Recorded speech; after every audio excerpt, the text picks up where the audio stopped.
Hi friends, வணக்கம். Welcome to our channel அனுபவம் புதுமை.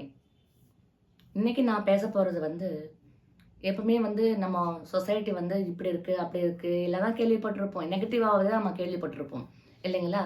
ஆனால் இன்னைக்கு நான் பேச போகிறது பாருங்கள், ஒரு பாசிட்டிவ் தான். கண்டிப்பாக நீங்கள் அது நம்பினாலும் சரி, நம்பாமல் இருந்தாலும் சரி, இதுதான் உண்மை. ஆங்காங்கே மனித நேயம் உயிரோடு இருந்து கொண்டு தான் இருக்கிறது. அதை பற்றி தாங்க நான் பேச போகிறேன் இப்போது. இது எனக்கு உண்மையாக நான் கண்ட அனுபவம், நான் அனுபவித்தது தான் நான் உங்ககிட்ட ஷேர் பண்ண போகிறேன். இப்போ இருக்கிற காலகட்டத்தில் தான் சொந்த அப்பா அம்மாவை, பெரியவங்களை வீட்டில் வச்சு காப்பாற்றணுங்கிற எண்ணமே நிறைய பேருக்கு இல்லாமல் போகுது. காரணம், அவங்க வெளிநாட்டில் இருக்கலாம், வெளியூரில் இருக்கலாம், பல காரணங்கள் சொல்லலாம். என்னதான் காரணங்கள் சொன்னாலும் மனதுக்கு ஏற்றுக்கொள்ள முடியாத அளவுக்கு இருக்கிற காரணங்கள்ங்க அதெல்லாம். இப்போ நான் சொல்ல போகிறது உண்மையான கதை. இப்படியும் இருக்குமா அப்படின்றது உங்களுக்கே ஒரு அதிசயமாக இருக்கும். நான் சொல்ல போகிறது எனக்கு தெரிஞ்ச ஒரு முதியவர். ஆமாங்க, அவர் முதியவர் தான். 70+ above அப்படி சொல்லிக்கலாம். ஒரு 70 வயதுக்கு மேற்பட்டவர். அவர் ஒரு சமூக நல விரும்பி. அதாவது சமுதாயத்தில் எங்கே என்ன யாருக்கு என்ன பிரச்சனை நடந்தாலும் தான் முன்னாடி போய் நின்று அவங்களுக்கு கூடுமான வரைக்கும் உதவி செஞ்சு அவங்களுக்கு ஒரு நல்லது நடக்கிற வரைக்கும் துணையாக இருந்து அவங்கள முன்னுக்கு கொண்டு வருவார். அந்த மாதிரி ஒரு நல்ல விரும்பி. எப்போவுமே அவரோட எண்ணம் எப்படின்னாக்கா, நம்மளை சுற்றி இருக்கிற ஃபஸ்ட்டு ரவுண்டில் இருக்கிற சுற்றத்தினரை நம்ம நல்லா பாதுகாத்துக்கிட்டோம்னாக்கா அதுக்கப்புறம் செகண்ட் ரவுண்டில் இருக்கிறவங்கள பற்றி நம்ம யோசிக்கலாம் அப்படின்ட்டு அடிக்கடி சொல்லக்கூடியவர் அவர். நல்லது தானுங்களே. ஒவ்வொருத்தரும் அதே மாதிரி ஒரு எண்ணத்தோட நம்மளை சுற்றி இருக்கிறவங்கள நல்லபடியாக கவனிச்சிட்டாலே எந்த முதியோர் இல்லமோ எந்த ஆர்ஃபனேஜும் எதுவுமே தேவையே இல்லைங்க இந்த நம்ம சமூகத்தில். அந்த மாதிரி எண்ணம் கொண்டவர். ஒவ்வொருத்தரும் அவங்கவுங்க உற்றார் உறவினர்கள், பெற்றோர்கள் இவர்களை கவனிச்சுக்கிட்டாலே ஒவ்வொரு குடும்பத்துலேயும் இந்த மாதிரி முதியோர் இல்லங்கள்லாம் ஃப்யூச்சரில் தேவை கிடையாது, அவசியமே இல்லை இல்லைங்களா? ஸோ அந்த மாதிரி ஒரு எண்ணம் கொண்ட ஒரு பெரியவர் தன்னுடைய தாய் இல்லை, எங்கேயோ ஒரு தூரத்து சொந்தம், தூரத்து உறவினர். அந்த அம்மா வயதானவங்க. அதாவது அவங்க 80 வயதை கடந்தவங்க. அவங்க அவங்களுக்கு ஒரே பிள்ளை. அந்த பிள்ளை இறந்து போயிட்டாங்க. மருமகள், பேத்தி எல்லாம் இருக்கிறாங்க. இருந்தாலுமே அந்த அம்மாவை யாரும் கவனிச்சுக்கிறது இல்லை.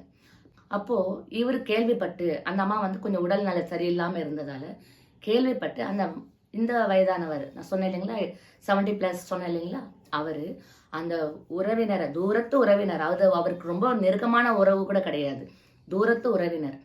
அப்படி அந்த தூரத்து உறவினர் கைவிடப்பட்டதால தன்னுடைய மனைவி, அவங்க எந்த வீட்லையுமே அவங்க துணைவியர் இதுக்கெல்லாம் ஒத்துக்க மாட்டாங்க.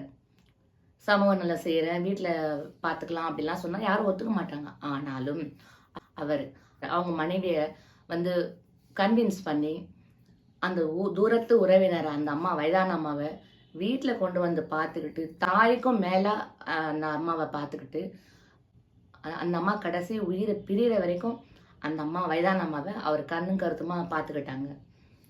அந்த அம்மாவுக்கு ஏதோ மாத வருமானம் வரும் போல இருக்குது.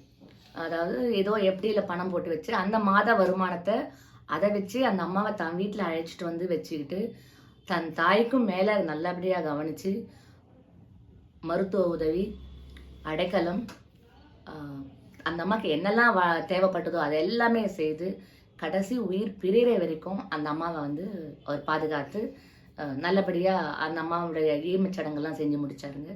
அதாவது ஒரு பெத்த தாய்க்கும் மேலே அவர் நல்லா கவனித்து பண்ணாருங்க. அந்த அம்மா கிட்டத்தட்ட அவங்க கிட்ட ஒரு 5 வருஷம் 6 வருஷம் கூட உயிர் வாழ்ந்தாங்க. அப்போனா அவங்க இறக்கும்போது அவங்களுக்கு கண்டிப்பாக 85 86 வயது இருந்திருக்கும். கண்டிப்பாக இருந்திருக்கும். அதாவது இந்த காலத்தில் பெத்த தாயே கூட வச்சு பார்த்துக்க முடியாத அளவுக்கு மக்கள் இருக்கிறாங்க இல்லைங்களா? அப்படி ஒரு மக்கள் நடுவில் இப்படி ஒரு மனிதன், தானும் வயதானவர் தான், அவரும் வயதானவர் தான்.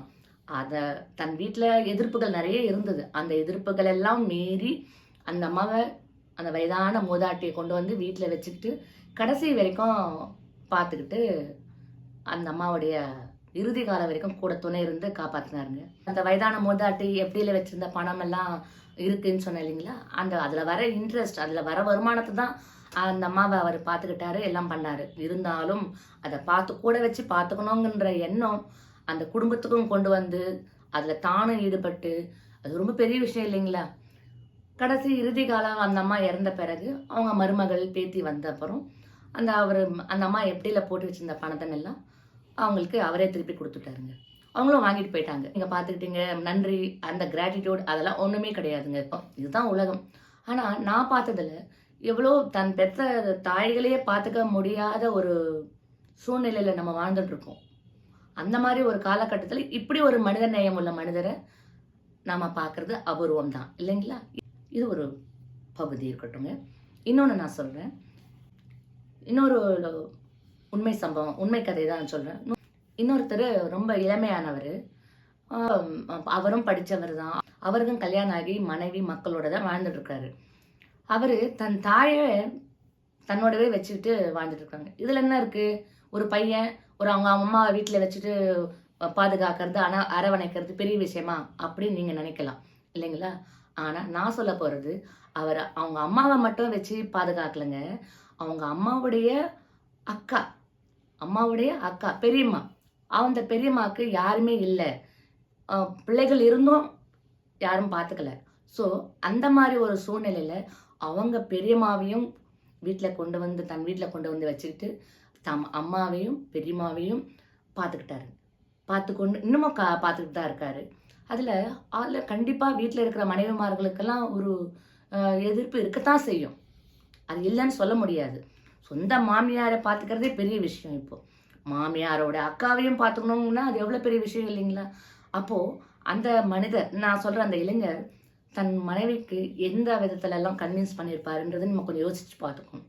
கன்வின்ஸ் பண்ணி தன்னோட அம்மாவையும், பெரியம்மாவையும் தன்னோடவே வச்சுக்கிட்டு வாழ்ந்துட்டு வராருங்க. அவருடைய குழந்தைங்களும் அந்த 2 பாட்டிமார்களோட ரொம்ப அஃபெக்ஷனா இருக்கிறது. காலப்போக்கில் அது வழக்கமாயிடுச்சு. இப்போ பாருங்க, இப்படியும் ஒரு இளைஞர் இந்த சமுதாயத்தில் இருக்கிறாருங்கிறத நான் உங்களுக்கு தெரிவிச்சுக்கிறேன். இப்போ பாருங்க, அடுத்த இன்னொன்று சொல்கிறேன். இவரும் ஒரு இளைஞர் தான். இவர் ஃபாரின்ல இருக்காரு. ஃபாரின்ல தன் மனைவி, குழந்தையோட இருக்கிறாரு.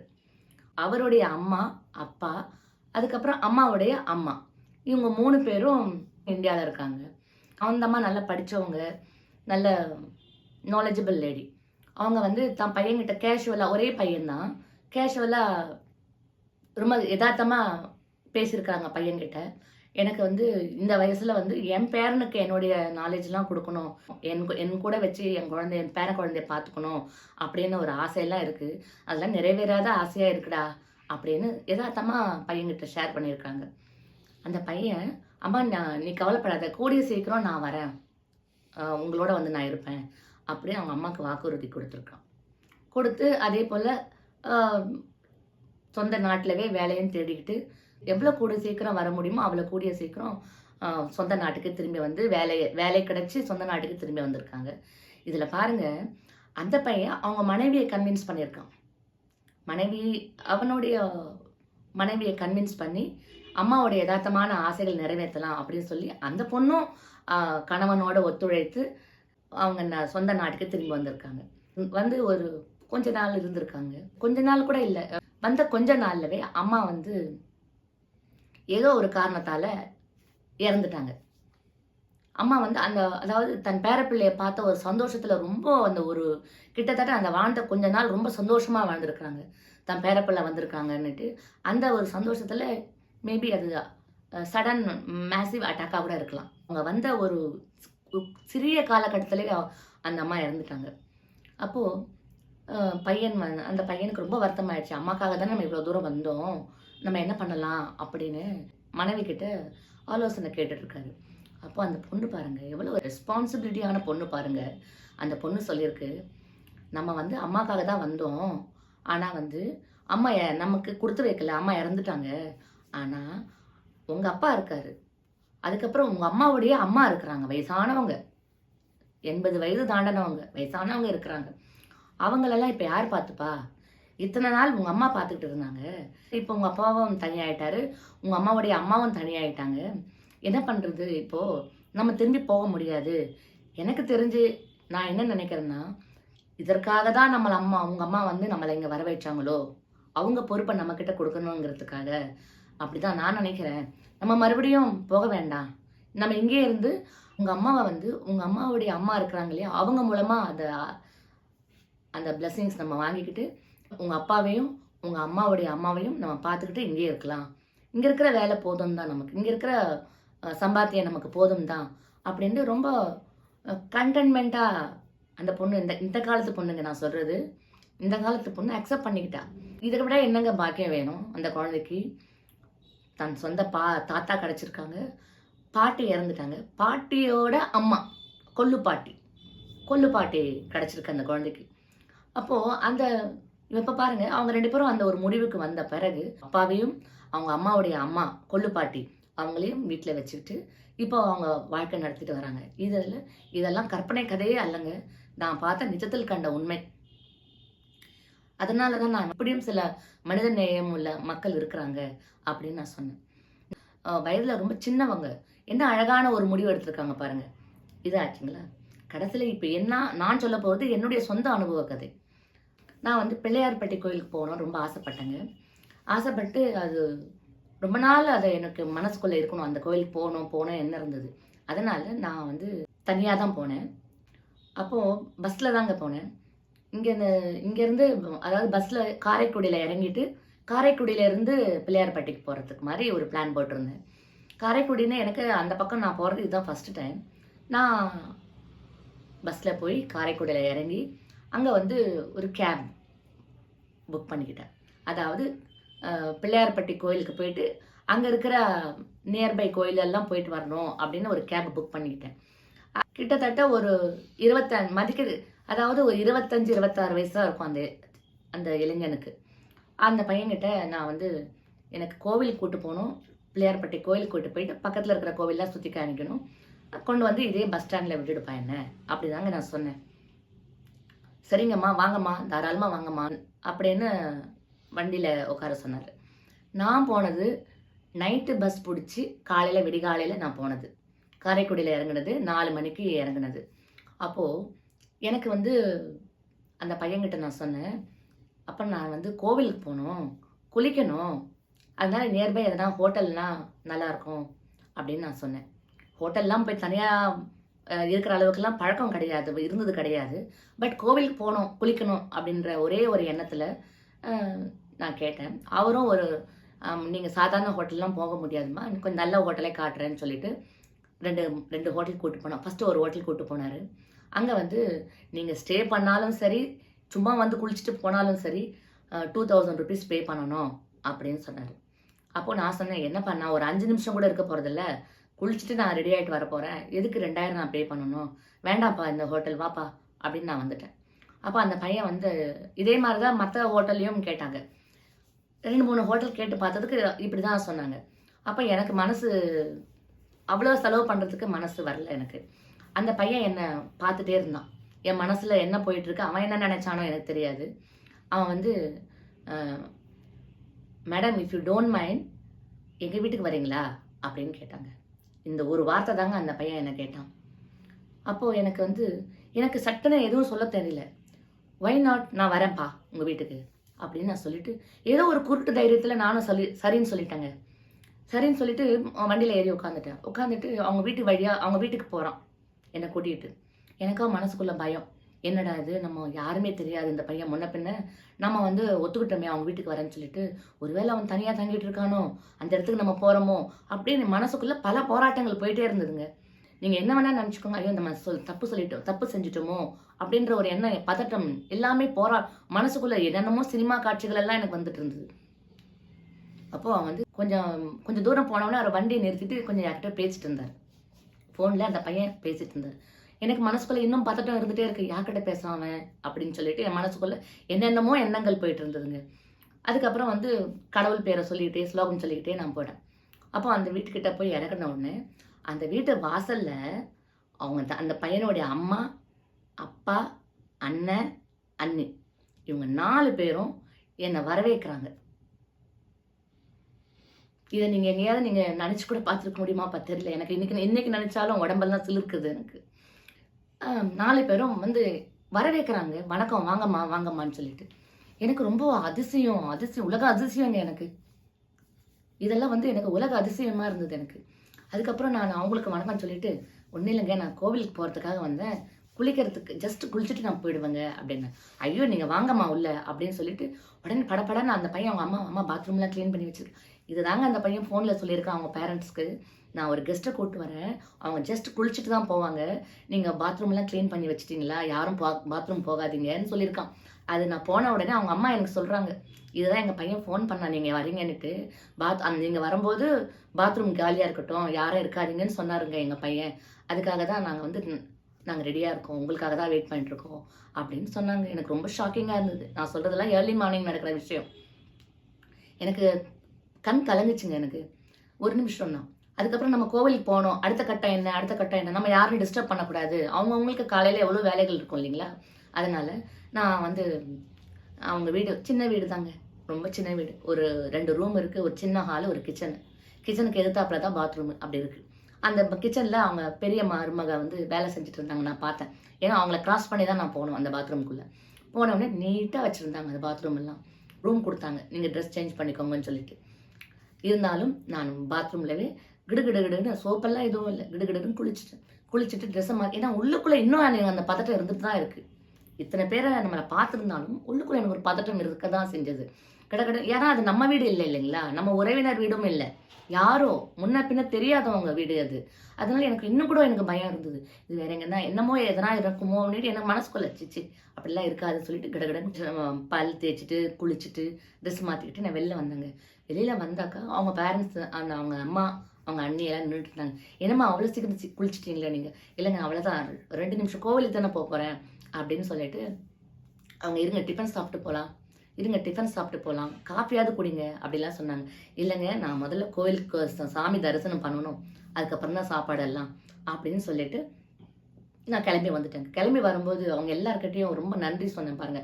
அத்தனை பேரும் வந்து வழி அனுப்பி வச்சாங்க வாசல்ல. நம்ம சொந்தக்காரங்க கூட அப்படிலாம் பண்ணுவாங்களான்னு எனக்கு தெரியல. அந்த அவங்க முன்ன பின்ன யாருன்னே தெரியாது. அவங்க எங்க சொந்தக்காரரும் கிடையாது. முன்ன பின்ன தெரியாத பையன். முன்ன பின்ன தெரியாத ஒரு ஃபேமிலி. அந்த ஒரு சிறிய நேரத்துல எனக்கு உறவுக்காரங்களா அவங்க மாறினாங்க. இங்க மனித நேயம் வந்து சாகலங்க. மனித நேயம் அங்கங்க இருக்குது கொஞ்சம் கொஞ்சம். அதனால தான் வந்து கொஞ்சமாவது மழை பெய்யுது நம்ம நாட்டுல. இது உண்மையான சம்பவம்.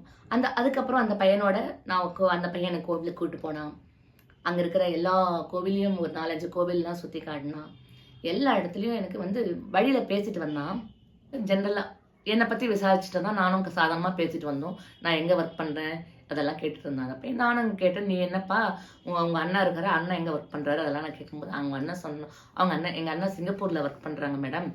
எங்க அண்ணி தான் அங்க இருக்காங்க. இப்ப அண்ணா சிங்கப்பூர்ல இருந்து லீவ்ல வந்திருக்காரு அப்படின்னு சொன்னாங்க. "ஏன்பா நீயும் ஃபாரின் ட்ரை பண்ணலையா சான்ஸு?" அப்படின்னு கேட்கும்போது, அந்த பையன் ஒரே ஒரு வார்த்தை சொன்னாங்க. "தங்கத்த கையில வச்சுக்கிட்டு வைரத்த தேடுறதுக்கு ஃபாரின்க்கெல்லாம் போறாங்க. அதுல எனக்கு இஷ்டம் இல்ல மேடம்" அப்படின்னு சொன்னான். அந்த ஒரு வரி எனக்குள்ள ரொம்ப தாக்கம் ஏற்பட்டதுங்க. ஏன் இப்படி சொல்றாங்க? தங்கம் அவன் மீன் பண்றது தன்னுடைய பேரண்ட்ஸ்ங்க. தங்கத்தை விட்டுட்டு வைரம் நான் என்ன போய் தேடணும்? அவசியம் இல்ல. எனக்கு இந்த இடமே நான் ரொம்ப கம்ஃபர்டபுளா இருக்கிறேன். எனக்கு ரொம்ப போதுமான அளவுக்கு வருமானம் வருது மேடம். இது போதும் மேடம். எங்க அம்மா, அப்பா கூட இருக்கிறது தான் எனக்கு சொர்க்கம் அப்படின்னு அந்த பையன் சொன்னாங்க. இதெல்லாம் நான் வந்து ஒரு எக்ஸ்ட்ரா ஃபிட்டிங்கோ, எக்ஸாஜரேட் பண்ணியோ நான் சொல்லல. இது உண்மையில நடந்த விஷயங்கள். உண்மையில அந்த பையனுடைய பேர் கூட நான் சொல்லலாமான்னு தெரியல. ஆனா அது ஒரு சிலருக்கு அந்த பிரைவசி போயிடும் நினைப்பாங்க இல்லையா? அதனால நான் சொல்லல. அந்த பையன் எல்லா கோவிலுக்கும் கூட்டு போயிட்டு காட்டிட்டு, ஒரு சொந்த அம்மாவ கொண்டு வந்து எப்படி பஸ் ஸ்டாண்ட்ல வந்து பஸ்ஸ ஏத்தி விடுவானோ, அதே மாதிரி பஸ் ஸ்டாண்டுக்கு வந்தான். பஸ் ஸ்டாண்டுக்கு வந்து டிக்கெட் புக் பண்ணிட்டு, ஏசி பஸ் டிக்கெட் புக் பண்ணிட்டு, அத எடுக்கிறதுக்கு இன்னும் எப்படியும் 1 ஹவர் ஆகும் மேடம். நீங்க எதனா சாப்பிட்டு போங்கன்னு. ஐயய்யோ! நான் சாப்பிடுறது ஒரு பக்கம் இருக்கட்டும். நீ காலையிலேருந்து என்னோட சாப்பிடாமலே இருக்கிறியேப்பா! வாப்பா சொல்லிட்டு நாங்க 2 பேரும் போயிட்டு ஒரு ஹோட்டல்ல சாப்பிட்டு முடிச்சு, அந்த பையன் வந்து என்ன பஸ் ஏத்தி விடுறதுக்கு நிக்கிறான். எனக்கு இன்னும் டைம் இருக்கு. நான் சொன்னேன், "நீ போப்பா உன்னுடைய அடுத்த பொழப்பு போய் பாருப்பான்னு" நான் சொல்றேன். ஆனாலும் அந்த பையன், "இல்லம்மா, எங்க அம்மாவா இருந்தா நான் அப்படி போவேன் நான் பாதியிலே விட்டுட்டு. உங்கள பஸ் எடுத்த அப்புறம் நான் போறேன்னு" சொல்லிட்டு என்னோடவே நின்னுட்டு இருந்தான் பஸ் எடுக்கிற வரைக்கும். பஸ் எடுத்த பிறகு நான் போயிட்டு வரேன்ப்பா சொல்லிட்டு நான் கிளம்பிட்டேன். கடைசி வரைக்கும் அந்த பையன் எனக்கு பார்த்துட்டே இருந்தாங்க. நான் ஏறி பஸ்ல போற வரைக்கும். ஸோ அவன் யாரோ தான். யாரோ. அந்த உறவு நம்ம சொந்த உறவுல கூட அந்த மாரி ஒரு மனித நேயத்தை நான் பார்க்கலங்க. இது உண்மையான சம்பவம் இதான் சொன்னது. ஸோ இதன் மூலமா நான் சொன்ன இப்போ அந்த அனுபவ கதைகள் மூலமா நாம் தெரிஞ்சுக்கலாங்க. மனித நேயம் ஆங்காங்கே இன்னும் உயிரோடு தான் இருக்கிறது. இன்னும் சாகலைங்க மனித நேயம். ஆங்காங்கே உயிரோடு தான் இருக்கிறது. அதனால மனித நேயம் செத்துடுச்சு நிறைய பேர் சொல்லுவாங்க. அதெல்லாம் இல்லைங்க. அங்கங்கே இருக்கு. சில இடத்துல நெகட்டிவா நடக்கலாம். அதெல்லாம் நான் இல்லைன்னு சொல்லலை. ஆனா இப்படியும் ஒரு பாசிட்டிவிட்டி இந்த சமூகத்துல இருக்குதுன்றது தான் நான் இப்போ உங்களுக்கு தெரியப்படுத்தினேன். எல்லாருக்கும் உங்களுக்கு புரிஞ்சிருக்குன்னு நினைக்கிறேன். ஸோ ஆங்காங்கே மனித நேயம் இன்னும் உயிரோடு தான் இருந்து கொண்டிருக்கிறது. மறுபடியும் இன்னொரு அனுபவம் கதைகள் மூலம் நான் உங்களை சந்திக்கிறேன். நன்றி, வணக்கம்.